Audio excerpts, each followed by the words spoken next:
মাঠের বাইরে বাংলাদেশ শ্রীলঙ্কা দ্বৈরথ নিয়ে যত কথাই হোক না কেন, মাঠের খেলায় এবং পরিসংখ্যানে লঙ্কানদের ধারে কাছেও নয় বাংলাদেশ। দুই দলের মুখোমুখি লড়াই সাম্প্রতিক সময়ে বেশ উত্তেজনা ছড়ায়। ধরে নেওয়া যায় আসন্ন ওয়ানডে সিরিজেও অব্যাহত থাকবে সেই ধারা। সত্যিকার অর্থে কি বাংলাদেশ শ্রীলঙ্কার বুকে কাঁপন ধরানোর মতো ক্রিকেটটা খেলতে পারবে? ভুল করেও সেই সুযোগটা দিতে চাইবে না লঙ্কানরা। তাই তো হিসেব কষেই বাংলাদেশ শ্রীলঙ্কা ওয়ানডে সিরিজের প্রথম ম্যাচের ভেন্যু করা হয়েছে কলম্বোর প্রেমাদাসা ইন্টারন্যাশনাল ক্রিকেট স্টেডিয়ামকে।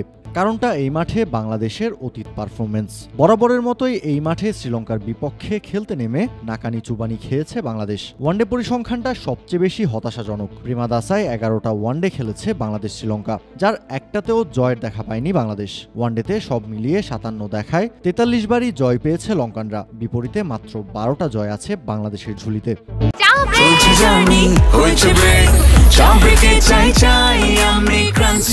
যে কোনো চা ব্রেকে বিস ক্লাব ড্রাই কেক, চায়ের সাথে আয়েশ।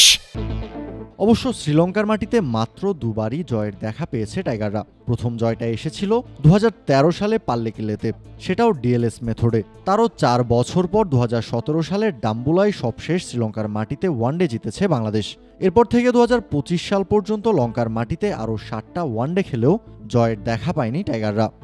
ওয়ানডে পরিসংখ্যান কিংবা প্রেমাদাসার বাজে অতীত এবং শ্রীলঙ্কার মাটিতে জেতার পার্সেন্টেজ, সব দিক দিয়েই পিছিয়ে বাংলাদেশ। তবে টাইগারদের সাম্প্রতিক পারফরমেন্স কিছুটা সাহস যোগাতে পারে ক্যাপ্টেন মেহেদী হাসান মিরাজকে। কেননা সবশেষ 5 দেখায় লঙ্কানদের বিপক্ষে 3টা জয় পেয়েছে বাংলাদেশ, যার 2টো এসেছে ঘরের মাঠ চট্টগ্রামে এবং অন্যটি নিরপেক্ষ ভেন্যু দিল্লিতে 2023 বিশ্বকাপে।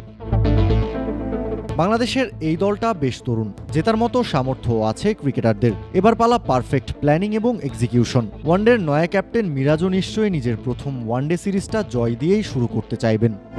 কাউসার শান্ত,